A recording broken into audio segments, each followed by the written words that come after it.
Hey there. I am excited to see you today for our Facebook and Instagram Live Thursday. And today we are talking about something that is really near and dear to my heart. We are talking about owning your worth.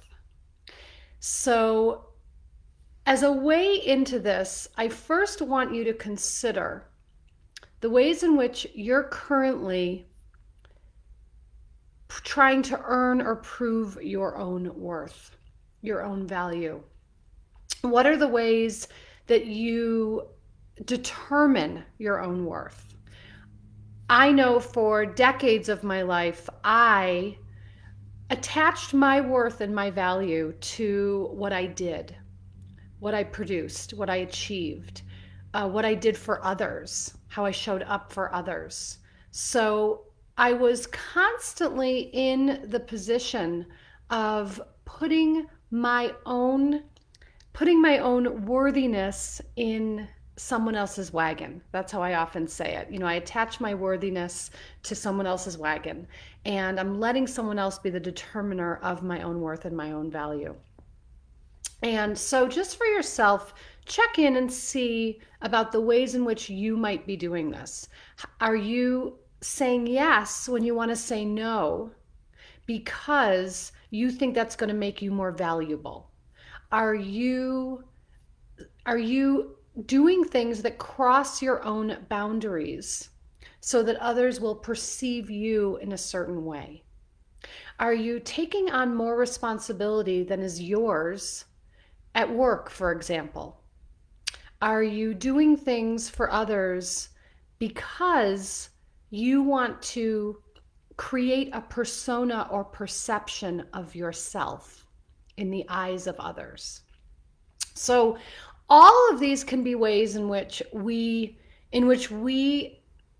determine for ourselves how our worth is proven or earned, how our value is proven or earned. And the truth of the matter is, your worth is inherently your own simply because you're here. So your worth does not need to be earned. Your worth and value do not need to be proven to anyone else. What matters most is that you approve of you. And what I've learned in my own experience and in the experience of coaching thousands of others is that what often happens is we don't put enough value on ourselves and our own needs because there's no one there to give us approval and validation. So if we are attuned and tuned into external validation, external approval, if we are constantly chasing the gold stars, if we're looking for the accolades, if we're looking for the applause, we're not going to do the things we need to do for ourselves because we kind of have the idea of, if no one sees me do this, what does it matter? Or I'm not going to do something just for myself that no one's going to see because no one's going to be there to give me a gold star. No one's going to give me a stamp of approval. So it's really imperative, it's essential that we begin learning how to give ourselves our own approval, that we tune into our own needs and be willing to consider our own needs at least as much as we're considering the needs of everybody else. That's just the baseline. Give yourself permission to consider your own needs at least as much as you're considering the needs of everyone else. Then we can move to the place where you can consider your needs more. And then we can move even further to the point where you can consider your own needs first before you're considering the needs of everyone else. And so part of what happens when we are separating ourselves out from our sense of value and our worth, when we're letting someone else be the determiner of our own worth, what's often happening is that we are projecting value and worth onto others as well. So let's look at it this way. If we are comparing ourselves to people, That's one way in which we tend to lessen our own sense of value and our own worth. We look at other people, we compare ourselves, and then we determine we are somehow less than.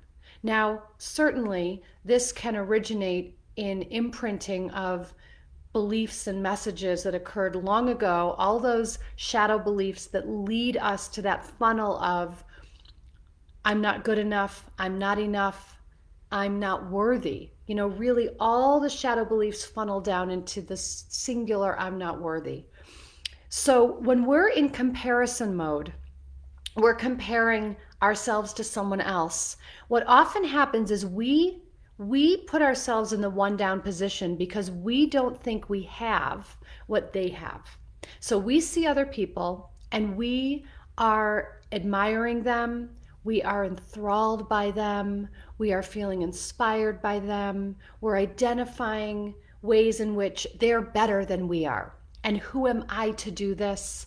And that's where imposter syndrome can start to kick up. That's where jealousy and envy can start to kick up. So, one of the things I will share with you is that jealousy and envy are really powerful emotions to feel, because what happens is if we see that someone else has something that we want and we feel the envy or the jealousy, we can reframe that to actually support us in knowing that if they have it, it means it's possible for us to have as well. Most of us go to the point of if someone else has something, we can't get it. We think there's a glass ceiling. We think that life is a zero-sum game, that if someone else has, I will go without. Or if I have, someone else goes without. But the truth of the matter is that if someone else is having success, if someone else is fulfilling desires, if someone else is achieving goals that we have in our mind to do as well, if someone else is doing it, it means it's possible for us to do also. They're simply modeling for us what's possible. See if you can move into that shift around envy and jealousy. See if you can actually allow envy and jealousy to be expansive around seeing that if someone else has it, you can have it too. Now, to that point, if you are looking at people, either in the public eye or in your personal life, who you are feeling inspired by, who you're feeling enthralled by, who you are recognizing they have something, they've got that je ne sais quoi, they've got that certain something, and you wish you had it too. We're looking at the qualities, we're looking at the characteristics that these people embody. So we might notice in people, their generosity, their creativity, their confidence, their courage, their tenacity. Whatever it is that we are seeing in someone else that we are admiring, we have it too. So here's how it works. Any quality we see in another person exists within us. We tend to disown certain qualities, the things that we either don't want to be, that we've labeled bad or wrong. We also disown qualities of the positive, quote unquote, the qualities of light. So we go through our lives disowning qualities that we don't want to identify with. I don't want to be that. And we disown qualities that we think we're not, but we would want to be them because we see them in others and we would want to embody that. But we've convinced ourselves we're not that. So we have a powerful opportunity to reclaim these positive qualities. And again, the qualities themselves are really charge neutral. We're the ones who tend to apply the positive negative charge on them. We have the ability to reclaim all of these qualities, but in terms of owning our worth, we want to be sure that we're reclaiming and embodying the qualities that we've disowned that are in the light, that are the qualities that we are admiring in others.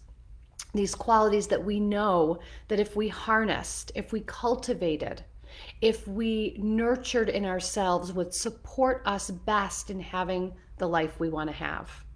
So this week, I want you to pay attention to these qualities in others that you begin noticing that you would like to embrace and embody and cultivate in support of you fulfilling your desires. So again, these are the qualities like confident or generous or creative or assertive. Whatever quality you're noticing in someone else that you're admiring, start to see how this quality actually lives in you. So I know sometimes this can feel a little tricky because, again, we're so used to comparing ourselves to people outside of us and taking the one down position. This isn't about comparison. This is about noticing I'm drawn to this person. I'm inspired by this person. What is it about this person that I'm drawn to? What is it about this person that inspires me? Find the quality. And then notice where that quality already lives within you. The quality is here. We have every quality. I like to say that sometimes it's just, dormant or it needs some dusting off. The qualities are within you. We simply need to make sure that they're seeing the light of day. So this is a powerful way that we own our worth, we own our value, because we're owning all of these parts of ourselves so that we no longer have to push away these qualities that can really support us in our lives. We can actually integrate them and allow them to support us in achieving what we say we want. So this week, like I said, start paying attention. Pay attention to, how am I trying to earn or prove my worth or my value? What are the things I'm doing so that people will see me in a certain way? What are the things I'm doing so that I can, buy love and buy safety and buy acceptance? What are the ways that I'm giving pieces of myself away or hiding pieces of myself? I often talk about the ways that we package ourselves to be digestible to others. What are the ways that you're doing that? What are the ways that you're hiding out? And what are the ways in which you are willing to step into center stage of your own life so that you can let your light shine? How can you reclaim these qualities you've been pawning off on others, saying that you're not that, and yet, of course, you are. We are all courageous. We are all confident. We are all creative. We have all of these qualities within us that we can draw on at any time. So see what these qualities are. See what it's going to take inside of you to reclaim them and reintegrate them. And how can you practically, actively embody them and use them to support you in your life today. Yes, exactly. So I see that, Rosemary. Yes, often when you're told you're too much, you start hiding that quality to be accepted by others. Absolutely. So we hide these qualities when we're very, very young. Usually something occurs or we get a messaging, don't be too big for your britches, don't be too confident, don't be too loud, don't be too big. And so we start to package ourselves to be digestible to everybody else. We make unconscious decisions, unconscious choices to stay small, to stay contained, to stay out of trouble. And the truth is that everything we start packaging, every way in which we're hiding, becomes essentially the seed of our self-sabotage as we become an adult. So here's the thing. I fully I fully believe that we all on some level think we have to hide some part of ourselves in order to be loved and accepted. It might be a quality. I have to hide this quality. Or it could be a skeleton in the closet, a secret, something that elicits the feeling of if they knew this about me, they wouldn't love me or accept me. And the crazy thing is that right next to that, we're also deeply desiring to be loved for the truth of who we are. We can't possibly be loved for the truth of who we are unless we're willing to reveal the truth of who we are. And the way we reveal our truth is by reclaiming these lost pieces of ourselves so that we can return to our wholeness and our fullness. That's how we show up in our wholeness. I'm seeing all your comments here. I'm so glad that this is resonating. I'm really grateful that you're taking this in and that you are, willing to see the ways in which you're hiding out in your own life. Because the more we hide, let me say it this way. I will say that the more, when I was really deep in my hiding, when I was wearing the armor, when I, was projecting the image of perfection to the world, when I only wanted to be seen as the persona that I gave people the lens to see me through, I was really aching because I had no intimacy, which is very different than lonely. It's not the same thing. What I learned is that true intimacy occurs in connection when your vulnerability and mine can meet in the sweet spot.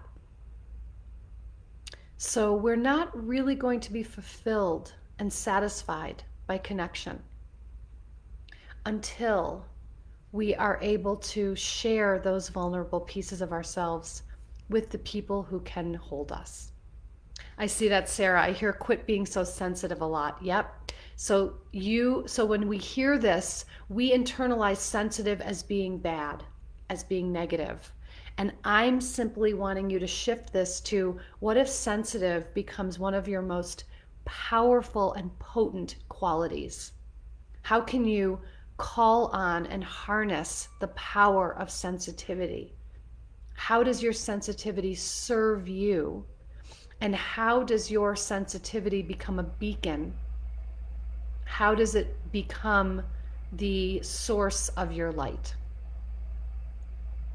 We can do this with every quality, any quality we disown, whether we've identified it as negative or positive, whether we've, all the qualities are neutral. We put the spin on it. We put the charge on it. Every quality that exists allows us to take this piece back so that we can reclaim our wholeness, and every quality allows us to actually harness it and use it to cultivate whatever it is we are creating in our own lives. Every single quality. So this week, be a detective, get curious, get fascinated, go on the archaeological dig, see what qualities you've been pushing off, see what qualities you've been saying, I'm not that, see what qualities you can reclaim and use to support you. They're all right here at our service. They're all right here waiting to be inhabited. This is how we own our worth. All right, loves, thank you so much for spending time with me today. As always, I love it, and I'll be back again with you next Thursday. Take good care.